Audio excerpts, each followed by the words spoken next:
Hello, I am Mantastic and Fantastic, and today I'm going to be playing through Challenge 11 with my Vibrant Venus team.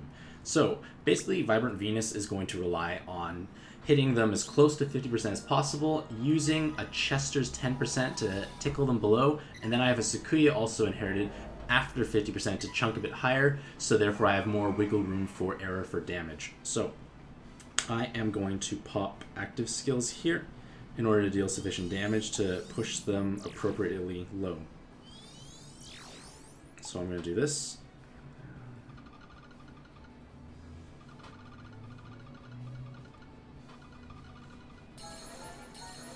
So the idea is I want to push it, you have to push it below 95% or you're going to have a bad time. So I've clearly done that, it's below 95%. So now it's a matter of just chipping away at them and pushing them down below.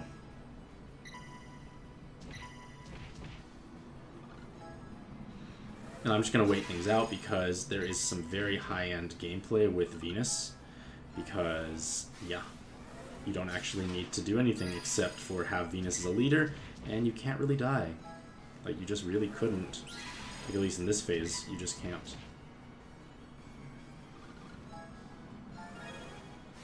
Getting some sweet healing, which is completely unnecessary. So once I can see again, I will start chipping away at it, and when it gets super close, I pop Chester. If it gets super close and didn't push under, I'll pop Chester again is the idea. I decided to go with a Sequoia Gravity because it will give me slightly better... Okay. Okay. That's cool too. Because Sequoia will give me slightly more wiggle room for error when things match. So I'm going to keep chipping it down. You need to have a total of... you need to have 6 light orbs to chip away. So this is not going to be very exciting to watch, I guess, because I didn't get it very close on my first turn. So I'm going to keep just happily plodding away here.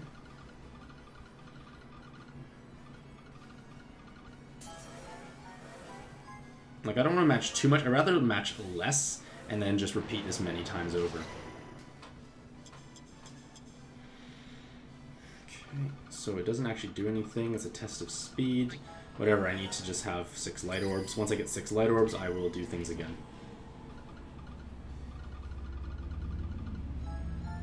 There we go, there's 6 light orbs, and I'll proceed again.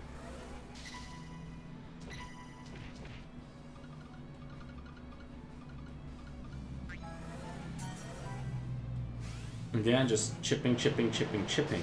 You'd never want to do too much damage. It's better to err on the side of caution and then let the gravities do the work for you.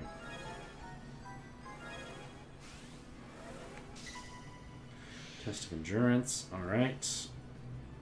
What was I doing? I forgot already. Finding 6 light orbs still.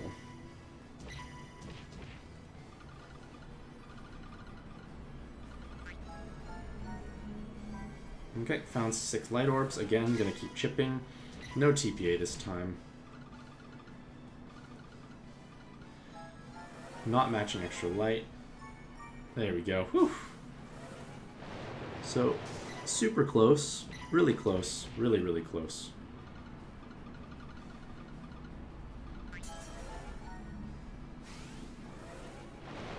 So, my thoughts is that Chester will bring it under. I'm going to just let the time debuff go away because there's no point in taking that chance.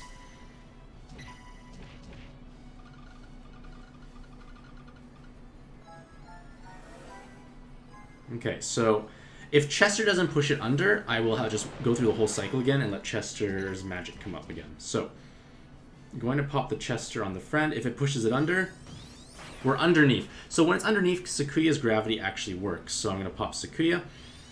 And now it's at like a more safe health threshold to deal with. Like it's a little easier, like a little more wiggle room. So I pop Saria and I examine my board. I have like no red orbs, so I need to pop my...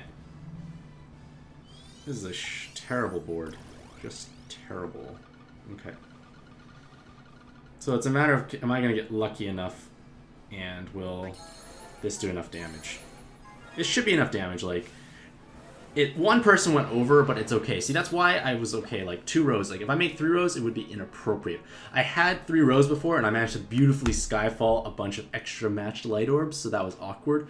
But this gets the job done. The Sakuya gravity, I think, was a little helpful because once it's under 50, the Sakuya can be used and helps push it even further. So I probably could have used even more gravities, I guess, and didn't have to run the risk of using as many active skills or as getting close to 10 million as possible. So hopefully this video provides you with a little bit of inspiration of how to tackle Challenge 11.